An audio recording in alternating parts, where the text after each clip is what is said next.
Permission দেয় না, ও permission দিবে হচ্ছে ডিটি স্যার।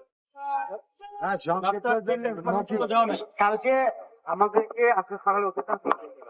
আপনারা যদি মানববন্ধন করতে চান তাহলে না, এটা ঠিক আছে। আপনি দেখেন কোনো গাড়ি কিন্তু রাস্তায়, কোনো গাড়ি কিন্তু একটা গাড়ি কিন্তু এখনো আটকা পড়েনি বা জ্যাম হয়নি। আর আমরা কিন্তু একটা রাস্তার এক সাইডে আছি। নির্বাচনের সময় রাস্তা আর আমরা 5 মিনিট গ্যাদারিং করা আমরা 5 মিনিটের মধ্যে শেষ করে দেবো। আমাদের শেষ অনুষ্ঠান প্রায় শেষ।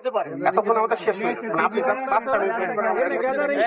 একটা গাড়িরও যানজট হয়নি। উপস্থিত, হ্যাঁ, এখন মিছিল করবো। এ পর্যায়ে সমাপনী সংক্ষিপ্ত বক্তব্য নিয়ে আসছেন চুয়াডাঙ্গা জেলা শাখার ইসলামী আন্দোলন সভাপতি জনাব হাসানুজ্জামান সজীব ভাই। তারপরে আমাদের মিছিল হবে সংক্ষিপ্ত।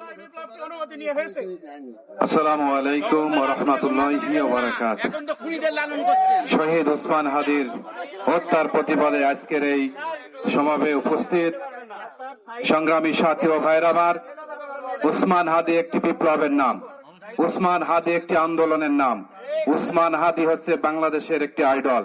সেই ওসমান হাদিকে জুলাই আগস্টের ইনকিলাব মঞ্চের যে মুখপাত্র, বাংলাদেশের 18 কোটি মানুষ কিন্তু বসে থাকবে না এবং আমরা অতি সত্বর এই ওসমান হাদির হত্যার বিচার দৃশ্যমান দেখতে চাই। দীর্ঘ সময় পার হলে এখনো কিন্তু কোনো আসামি ধরা পড়েনি। বাংলাদেশে এত প্রশাসন, গোয়েন্দা সংস্থা, তারা কি নাকে তেল দিয়ে ঘুমায়? একজন মানুষ সন্ত্রাসকে তারা বাংলাদেশ থেকে সেখানে পালিয়ে যায়, আপনারা কি করেন? বাংলাদেশের মানুষ যে 17 বছর নির্যাতন অত্যাচারের মাধ্যমে এই ফ্যাসিস্ট সরকারকে বিতাড়িত করার পরে ছাত্র জনতা বুকের তাজা রক্ত দিয়েছে। রক্ত দেওয়ার মাধ্যমে আমরা একটি বিপ্লব উপহারের মাধ্যমে আমরা একটি দেশ উপহার পেয়েছি। আমরা বাংলাদেশের মানুষ আর রক্ত দিতে চাই না।